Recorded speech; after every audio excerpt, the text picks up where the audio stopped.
Penyerang baharu Harimau Malaya, Rodrigo Holgado meluahkan rasa gembira selepas membantu Malaysia menumbangkan Vietnam 4-0 dalam aksi kumpulan F kelayakan Piala Asia 2027 pada Selasa.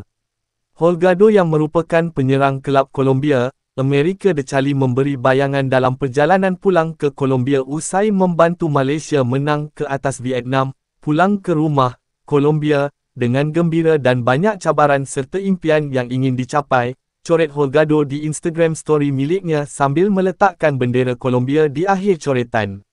Holgado merupakan salah seorang pemain yang menjaringkan dalam aksi tumpuan di antara Malaysia dan Vietnam pada Selasa.